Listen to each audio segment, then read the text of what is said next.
Scott, and I really appreciate you bringing up these very important details that I highly doubt we will hear anything about from the January 6th committee. You know, there's some very interesting facts that came out today, as a matter of fact, reporting on the failure of this chamber, this Capitol to be secured. And I want to tell you something. On January 6th, I was a brand new member of Congress. And I want you to know, How many days had you been here, Representative Green? January 3rd was my first day on the job. So you've been here 3 days? That's right, 3 days. All right. And I looked at the Capitol and thought this was the most secure building that I could possibly be in at least in this city, possibly in the country, because it's our nation's capital. And tragically, we found out it was not. And I was shocked by that.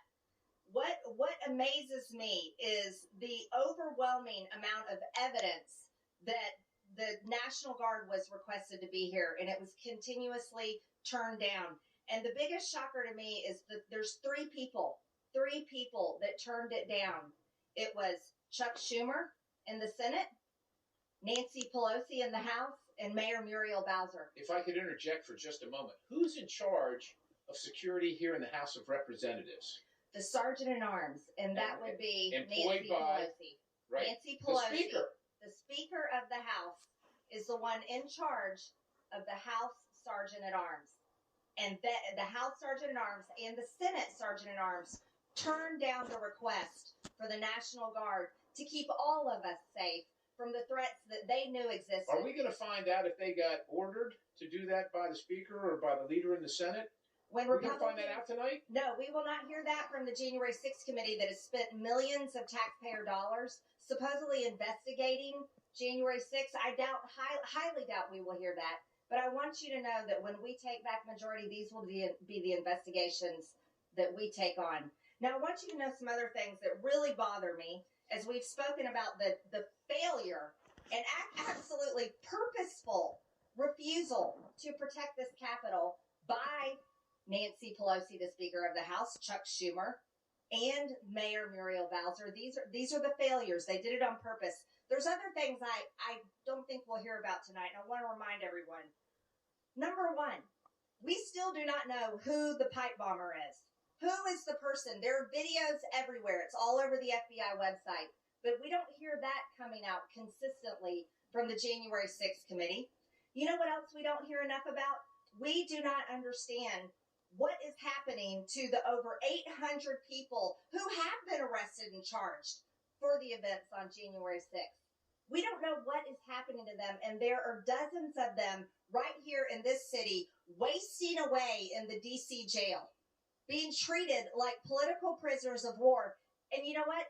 This is before they have been convicted of anything. They are there pre-trial, and no one cares about them. No one on this January 6th committee dares to ask a question, what is happening to these people and why their due process rights are being so flagrantly and horrifically violated pre-trial. Pre-trial, they are sitting in that jail. Do you know they have begged to go to Guantanamo Bay because they think terrorists are treated better than they are treated there. But no one cares about them. These people have been arrested and charged, and they're wasting in jail. You want to know something else that we're probably not going to hear about? What about the fact that there's a man named Ray Epps? Do you know who's not in the D.C. jail? Ray Epps. Ray Epps is not in the D.C. jail. And I know because I went in the D.C. jail. I did not see him there. He also is on video over and over again telling people to go in the Capitol. Well, I'm sure we'll hear about Ray Epps this evening. I don't think we're going to hear about Ray Epps. I don't think so. I don't think he's on the witness list. You know who else we probably won't hear about? The man on the scaffolding, the so-called scaffolding commander that told the crowd, told them, sent them, gave them orders to go in the Capitol, storm the Capitol. I haven't heard about him being questioned. Have you? No, I have not. No. You want to know something else? Here's a woman we don't hear anything about. A woman named Rosanne Boylan that was trampled in the tunnel, trampled to death. We never hear anything about this woman. She died in the tunnel of this Capitol, and I saw the video myself when I was in the D.C. jail. from one of the people being held there, pre-trial, by the way, of her body being drugged across the floor, and then it was taken somewhere else. Do you know what happened when they were dragging her body away? They pulled her away from someone that was giving her CPR. She was pulled away from life-saving CPR. Why did that happen? Are we going to hear about that from the committee tonight? I doubt it. They don't care about Roseanne Boyland. Here's my major issue. We are representatives of the people of the United States of America, and all I hear from everyone in this body is all they care about is themselves. The American people are suffering from so many things happening from the decisions of this body. But the people in this body and the people in that committee don't care about Roseanne Boyland from Georgia, by the way. They don't care about her family. They don't care about justice for them. They don't care about anything else but, oh, what happened to us on January 6th? Well, what happened to the American cities in 2020 that were burned and looted and destroyed because of BLM violence? Nothing. All that money raised on Act Blue for BLM, it went in their pockets.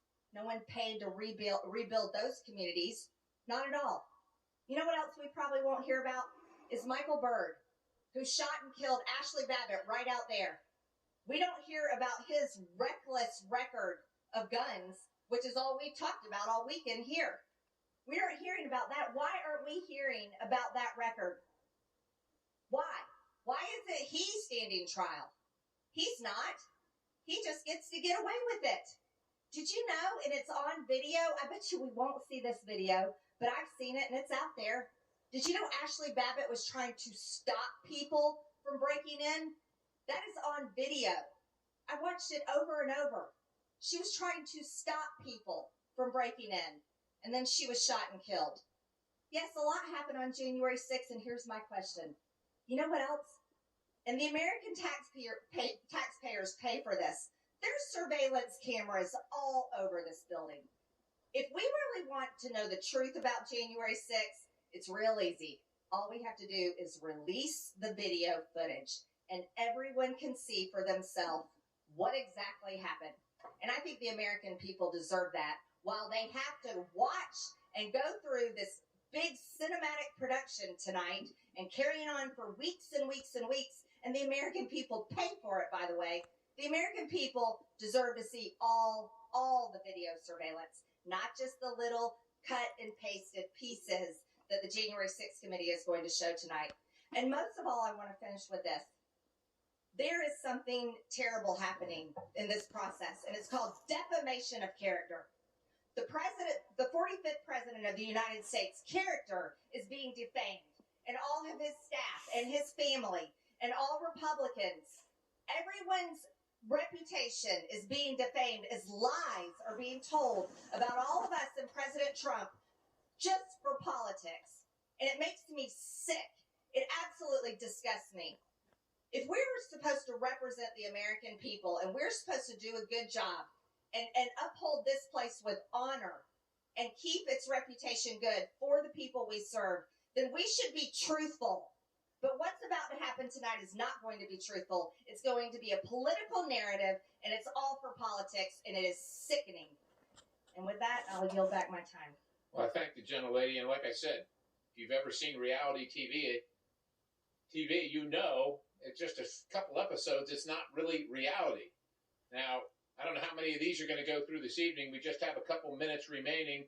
But I would like to recognize my good friend, the gentleman from Arizona, for about another couple minutes to conclude with some of his thoughts before we wrap up here this afternoon.